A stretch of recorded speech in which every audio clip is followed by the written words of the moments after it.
Всем привет! Я рад вас приветствовать на нашем канале. Мы занимаемся ремонтами автомобилей марки Great Wall, Haval, Tank. Ну, в общем, все, что связано с концерном Great Wall Motors. Нас давненько уже не было по нескольким причинам. Основная из них — это очень большая загруженность. И, к сожалению, не было возможности сесть, смонтировать видео. Вот, сейчас у меня такая возможность появилась, и на ближайшие, грубо говоря, полгода роликов я сегодня должен насобирать.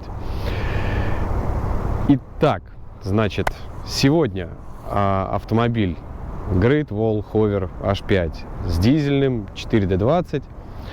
Пробег, по-моему, что-то около 166.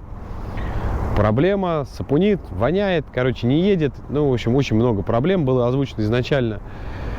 В нашем видео мы вам покажем, в чем, собственно, и были основные эти проблемы, и с чем это связано, и с чем это едят. Ну что, поехали!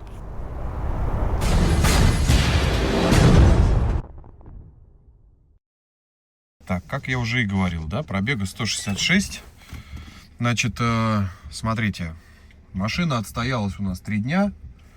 На улице у нас, ну, ночью до минус 15 опускается. Сейчас будем смотреть, как это все запускается.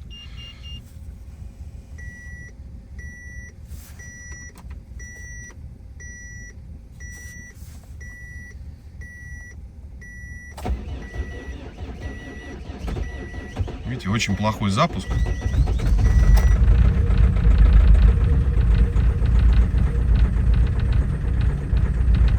Вон он аж трясет бедолагу. Сейчас вот ночь, просто я с вечера решил ее подогнать в боксы. Пахнет соляркой, прям не сгоревшей. То есть компрессия очень плохая. Несмотря на то, что, я говорю, форсунки сделаны. Ну, сейчас загоним, начнем разбирать. Еще из наблюдений, помимо не сгоревшей солярки, очень пахнет маслом. Несмотря на то, что вот мотор вроде и холодный, да, но видно, что дым сизый. Ну, сейчас, я говорю, мы ее будем загонять. Она ночью у нас отстоится, отогреется. И будем завтра ее разбирать. В общем, автомобиль у нас уже в боксах. Сегодня приступаем к разбору. Значит, что еще хотелось бы добавить?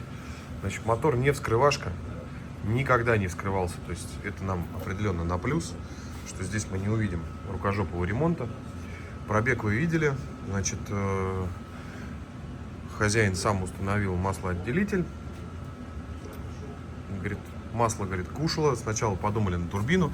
То есть турбину перебрали. Вот вы видите, она вся чистенькая. Вот. Сначала подумали на турбину. Перебрали, ничего не поменялось. Поставил маслоотделитель. Говорит, стало получше, но все равно, говорит, жрет масло. Ну, что сказать, эксплуатация этого автомобиля в основной массе идет, значит, в Москве. То есть это касается, в принципе, всех таких больших, достаточно крупных городов, то есть, где много пробок и всего остального, да, когда автомобиль двигается часто вот в таких пробках, то есть это газ-тормоз, ну, тоже на пользу двигателю это не идет, как и длительная работа на холостом ходу. Значит, турбину делать нам не надо, форсунки делать нам тоже не надо, потому что он сказал, говорит, вот прям буквально недавно я их просто отдам на проверку, потому что иногда бывает, говорят, что форсунки отремонтировали, а по факту нифига там никто ничего не делал. Вот, значит, сейчас, я говорю, потихонечку мы начинаем все это безобразие разбирать. Если что-то интересное будет в процессе разборки, ну, по крайней мере, вот поверху, я обязательно вам покажу. Добрались, значит, до распредвалов. То есть по состоянию ГБЦ я вижу, постели точнее, вижу, что все нормально. По состоянию гидрокомпенсаторов, ну, то есть впуск уже мертвый весь, выпуск наполовину. Но здесь и пятка коромысла уже очень севшая. То есть гидрокомпенсаторы с коромыслами надо будет менять. И, скорее всего, придется менять еще и клапана. Но это уже будет более-менее понятно после того, как все это разберется окончательно. Ну, в общем, содрали прокладку ГБЦ. Как я и говорил, говорю, здесь никого в моторе в этом никогда не было. Мы здесь первые. Что сразу бросается в глаза? Вот я даже увеличу сейчас. Хона здесь нет. От слова совсем. Как-то вот так вот это. Сейчас попробую вот так вот вам показать. Блин, макро это дурацкое включилось. В общем, сам факт того, что Хона здесь уже нет от слова совсем. Это ни в четвертом, ни в третьем. Во втором еще худо-бедно. Ну, в первом что-то есть, как вы можете видеть, да? Во втором очень мало. Ну, а в третьем уже все. И здесь уже видно вот пятна вот эти вверху.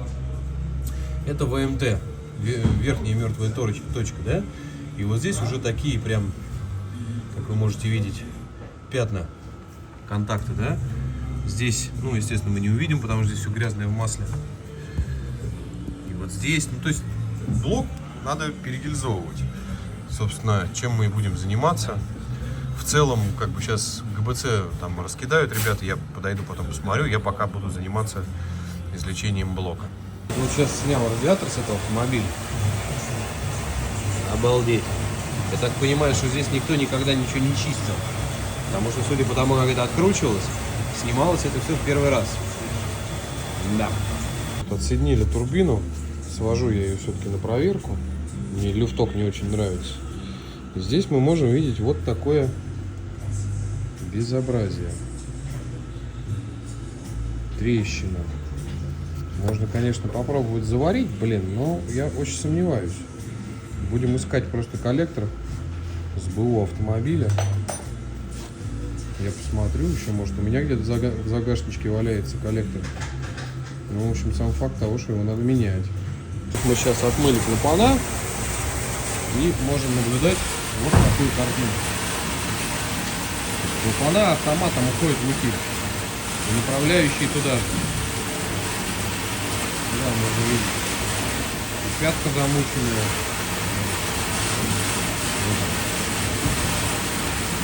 Но самое плохое это вот это.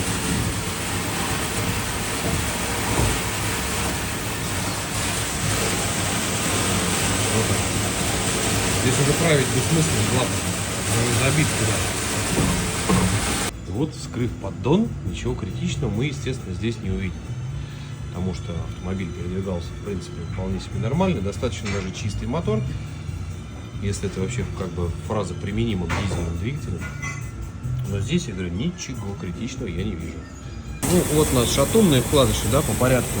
Первый, второй, третий, четвертый. Ну, четвертому уже немножко плохо становится, но не только чтобы прям совсем все плохо. Теперь по масляному насосу. Ну, насос уже устал. Видно следы износа. На самой шестеренке вот эти вот пятна контактов. Ну, подустал. Ну, в принципе, еще, говорю, могло бы все это нормально, на самом деле, поездить. Ну, 1050-то это должно было еще пройти точно. Ну, в общем, коленвал сняли. По вкладышам коленчатого вала особо, скажем так, претензий у меня нету. Ну, есть пробег. Шатунные вкладыши нагружены, уже, конечно, подустали. Я говорю, ну 1050 это еще должно было пройти. То есть китайцы, я говорю, они честно сказали, что как бы 200 тысяч ресурс мотора и до свидания. Ну, чем мы удивляемся? Сейчас все моторы такие, одноразовые. Ну вот я снял поршни с него, да? Это вот первый,